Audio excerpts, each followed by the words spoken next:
नमस्कार दोस्तों, आज वीडियो लेकर आए आपके लिए हम शॉर्ट और स्क्रिप्ट्स वीडियो, जिसमें हम लाइफ इंश्योरेंस की संपूर्ण जानकारी देंगे और आपको जिससे कि डिसीज़न लेने में आसानी रहे कि आपको कौन सा प्लान लेना है, कब लेना है, किससे लेना है, कौन सी कंपनी का लेना चाहिए।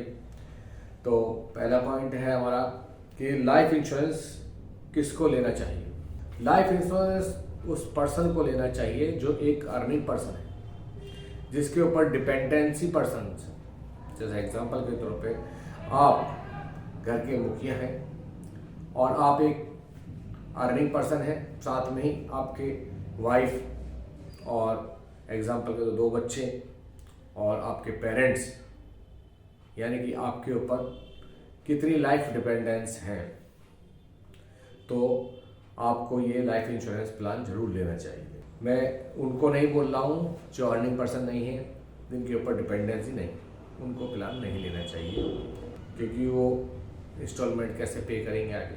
जब तक आपकी अर्निंग नहीं होगी तो इंस्टॉलमेंट कैसे पे करेंगे, तो वो प्लान उनको प्लान नहीं लेना चाहिए जिसकी अर्निंग नहीं है। एग्जाम्पल के तौर पे यदि आपकी वाइफ भी अर्निंग है तो वो भी एक लायबिलिटी पर्सन है, उनके ऊपर भी लायबिलिटीज़ है, उनके बच्चों की डिपेंडेंसी भी है, तो वाइफ को भी ये प्लान, लाइफ इंश्योरेंस प्लान लेना चाहिए। अब दूसरा पॉइंट आता है कितनी एज का कवर लेना चाहिए, कितनी एज पर कवर लेना चाहिए। कहने का मतलब है कि कितनी एज तक कवर लेना चाहिए, यानी कि जैसे कि आपको लाइफ इंश्योरेंस लेना है तो आपको 60 साल तक के कवर के लिए लेना चाहिए, या 70 साल के कवर का लेना चाहिए, या फिर होल लाइफ इंश्योरेंस कवरेज लेनी चाहिए। कहने का मतलब कि आपको कब तक, आपको एक पैरामीटर एग्जाम्पल के तौर पे आपको बनाना पड़ेगा आपका। जैसे एक एग्जाम्पल के तौर पे आप 25 साल की एज है आपकी, 25 साल की एज है आपकी और 5 साल के आपके बच्चे हैं, तो आने वाले 5 साल ये बच्चे हो गए आपके, और करीबन आने वाले 25 साल तक आपको कवरेज लेनी चाहिए, क्योंकि जब बच्चे आपके 30 साल के हो जाएंगे तो वो सेल्फ डिपेंड हो जाएंगे और आपके ऊपर से उनकी डिपेंडेंसी खत्म हो जाएगी। तो आपको करीबन 25 साल का एज तक जो है कवरेज लेनी चाहिए। और दूसरा, यदि आप जल्दी कम उम्र की एज पर लाइफ इंश्योरेंस ले लेते हैं तो आपका जो है प्रीमियम भी बहुत कम जाता है। यदि वही आप 40 साल की एज में लेते हैं या 35 साल की एज में लेते हैं तो प्रीमियम कवरेज भी बढ़ जाती है। बहुत सारे प्लान आ रहे हैं मार्केट के अंदर। टर्म इंश्योरेंस है, जिसके अंदर एक प्योर इंश्योरेंस है आपका, जिसके अंदर बहुत कम राशि पर ज़्यादा से ज़्यादा आपको कवरेज मिल जाती है।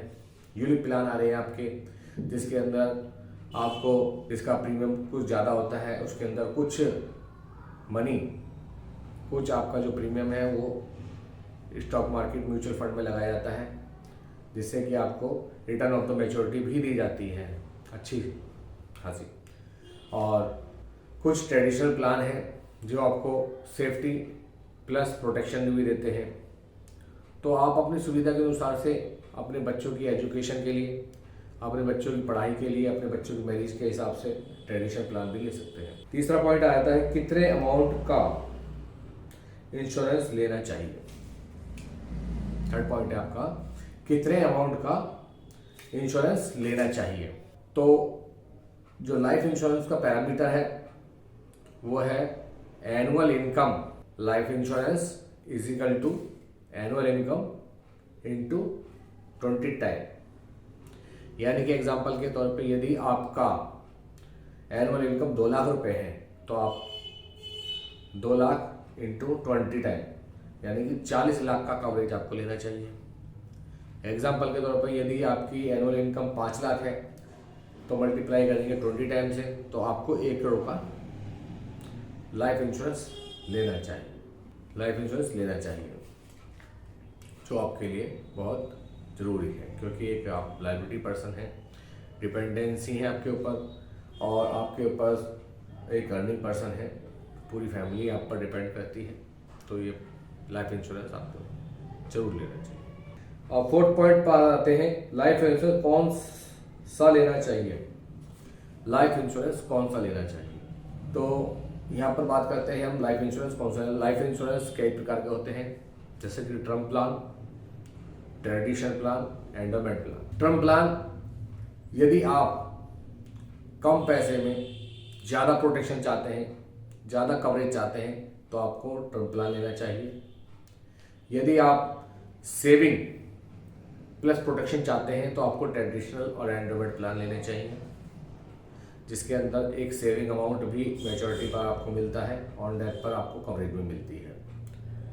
तो ये आप पर डिपेंड करते हैं कि आप कम प्रीमियम पर ज़्यादा कवरेज लेना चाहते हैं या ज़्यादा प्रीमियम पर कवरेज प्लस सेविंग मैच्योरिटी भी लेना चाहते हैं। ये आप पर डिपेंड करता है, क्योंकि आपकी डिमांड क्या है, आपकी नीड क्या है, कि आपके चाइल्ड कितने हैं, क्या आपके पास गर्ल चाइल्ड है या बॉय चाइल्ड है, उसके हिसाब से आपकी नीड बनती है। यदि आपकी, मेरे सुझाव से तो यदि आपके पास यदि गर्ल चाइल्ड है तो आपको जीवन लक्ष्य, जिसको हम कन्यादान पॉलिसी बोलते हैं, वो प्लान आपको जरूर लेना चाहिए, क्योंकि उसके अंदर प्रोटेक्शन, आपकी प्रोटेक्शन भी है और सेविंग भी बहुत अच्छा है, जो आपको आपके सपनों को जो पूरा करता है। बहुत अच्छा प्लान है। और कन्यादान पॉलिसी की वीडियो हमने बनाई है, जिसे आप पूर्ण विवरण उसका दे सकते हैं। बहुत शानदार प्लान है, वो आपको जरूर लेना चाहिए। यदि आपके पास छोटा चाइल्ड है कोई, उसकी मैरिज के पर्पज से, तो ये प्लान आपको जरूर लेना चाहिए। और दूसरा है, इसके अंदर आप टर्म राइडर्स इंक्लूड करा सकते हैं। इसके अंदर आप टर्म राइडर इंक्लूड करा सकते हैं, जैसे कि डिसेबिलिटी टर्म राइडर। जैसे कि आपने कोई टर्म इंश्योरेंस ले रखा है या लाइफ इंश्योरेंस ले रखा है, तो टर्म इंश्योरेंस देखिए आपका डेथ पर ही काम करता है, क्योंकि डेथ बेनिफिट ही मिल पाता है।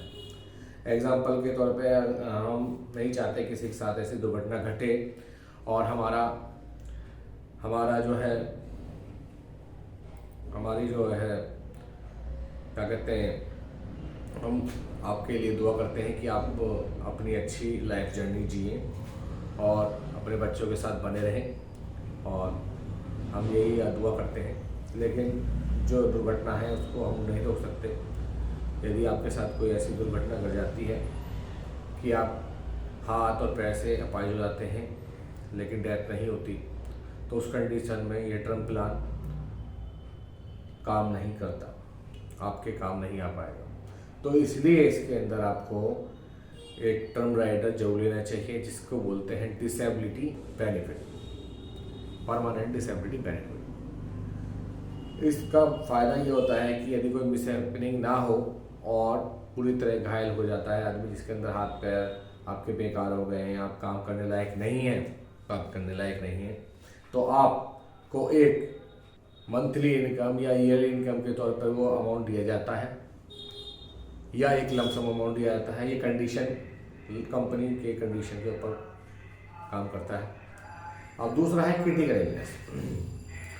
क्रिटिकल इलनेस राइडर भी आपको ज़रूर लेना चाहिए, क्योंकि डेथ बेनिफिट पर वो काम करेगा और हेल्थ बेनिफिट के लिए आपके पास हेल्थ इंश्योरेंस ऑलरेडी होगा, जो हेल्थ ट्रीटमेंट पर वो आपको कैशलेस बेनिफिट मिलेगा।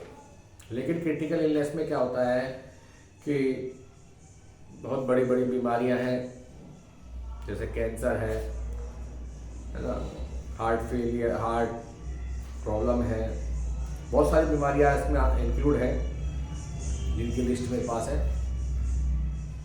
तो बहुत सारी इसके अंदर बीमारियां आती हैं।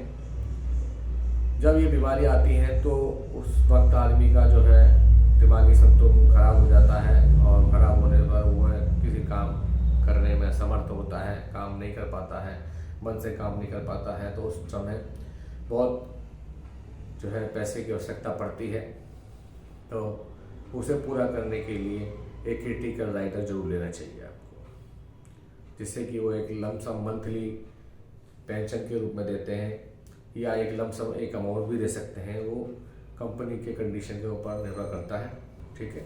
तो ये राइडर आपको जरूर लेने चाहिए।